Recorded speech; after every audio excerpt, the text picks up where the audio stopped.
Hello and welcome to Stratagem TV, a series of programmes in which we look at the big issues heading into the Northern Ireland Assembly election. In this episode, we look at the incoming batch of ministers and MLAs. What are the big issues they are going to face when they start in office? Who are the names we should look out for? And what does the next Assembly term hold in store? Looking forward at the incoming tranche of MLAs and executive ministers, what are the big issues that they will have to deal with? The major issue on day one is going to be the programme for government. The last programme for government, we all now know, was really a series of tasks, a wish list.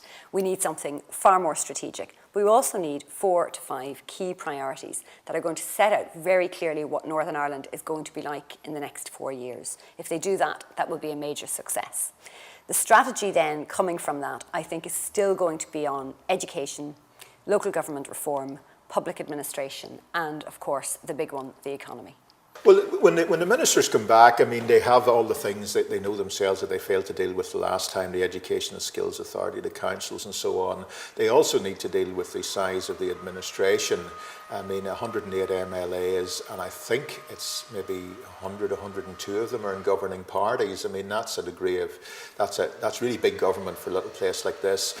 And perhaps I know that the issue of voluntary coalition or voluntary opposition is going to come up. I don't know if they'll manage to crack that in this Assembly, but they do have a legal responsibility in their second term to look at reforming the institutions. That's a big one. I think water charges. As I said before, I don't think anybody's going to raise that as a party political point in the election thing, but Northern Ireland Water is a very expensive, huge industrial base that has to be serviced, and the current account is getting killed by these cuts coming down the line. And also it has to be said, to a certain extent, a reluctance of ministers to really kind of get down into their departments, challenge their senior civil servants to start making smart decisions rather than just conserving resources. They've got a 4-year period without any further elections, so if ever they were to choose to be radical, now's the time to do so. Clearly a number of challenges lie ahead for the incoming executive and assembly, not least as a result of the recession. What changes do you think that they can make to ensure that Northern Ireland sees its way through the current crisis positively? I think the goals and the ambitions haven't necessarily changed all that much. I found a copy of Ulster Business from I think 1987 with quotes from people at that time who were politicians or in civil service or in business, and a lot of those still apply. There was, desire for politicians to really put the economy at the heart of their plans. There was a desire to create a more export-led economy. There was, a desire to put mechanisms in place to better commercialise the sort of brilliant research and development base that is here. All those sort of things, in 20 odd years, still remain the goals, and I think creating an environment where you can achieve some of those goals will be really important. Looking at confidence in the Assembly and the Executive, do you believe there's anything that the incoming politicians can do to increase that and to develop public confidence in the political system in Northern Ireland? I think people in the community are facing real economic challenges. They can see in their workplaces that positions are being lost. They're all having to make economies. And whilst I'm sure that the intention is to do the same within the administration, in Stormont and other places, it's not completely transparent that that is happening. And so whether it's a failure of communication by the politicians to describe the economies that they are able to make, to share the difficulties that those in the private sector are facing, there are challenges to do that. The focus for politicians is going to have to be policy consensus. We're going to need more mature political debate, more mature policy debate, and policy agreement without political parties falling out. Everywhere else in the world, politicians disagree.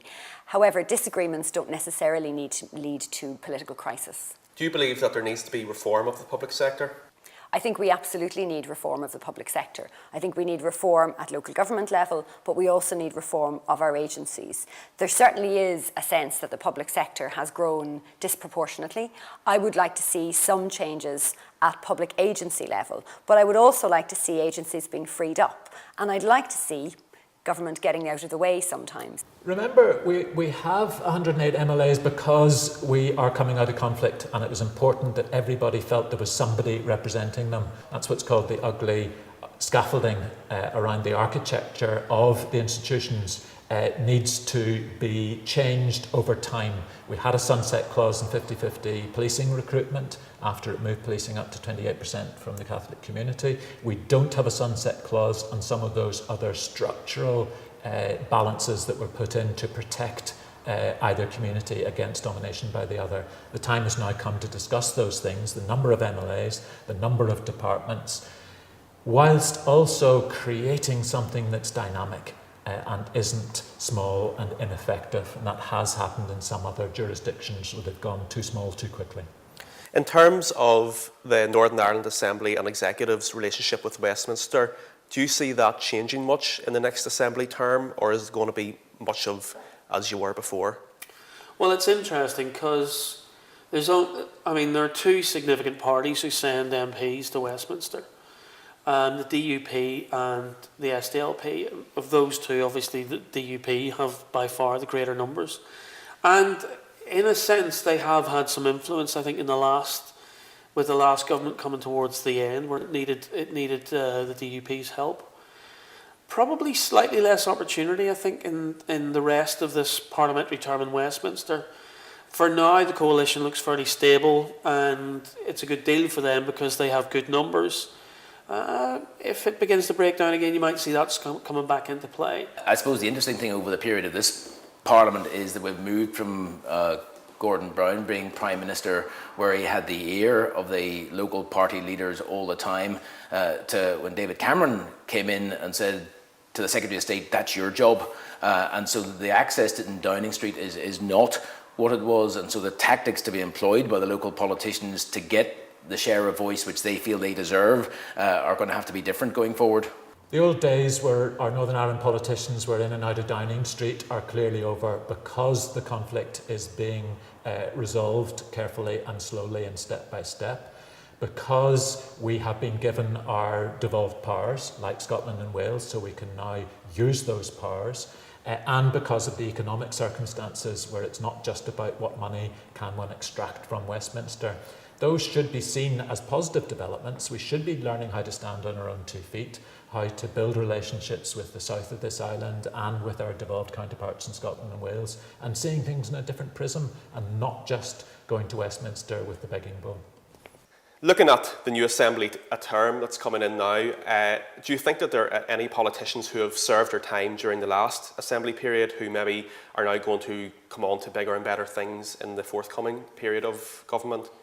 Well, there's a number of them. Of course, they have to be elected again first. We think of Symon Hamilton in the DUP, who I think is now the director of elections. He's an obvious candidate for ministerial office. You think of Daithí Mackay in Sinn Féin, very able guy, came in mid-term. The SDLP, Conal McDevitt, again unelected, but was co-opted during the term of this Assembly. He's made a major impact. He must be a candidate for a ministry if the SDLP have won for him. I think one of the exciting things is the change in Assembly members. We tend to think our politicians always stay and they never go and they're all old and stuck in their ways, but actually there will be 35-40% turnover in this Assembly. That brings new blood in. There are younger Assembly members. They are in positions as Vice Chair and Chairs of committees. They will be promoted and will be finding themselves in key positions. So let's look out for them, let's support that. And let's see if we can create that changed representative face of our political institutions.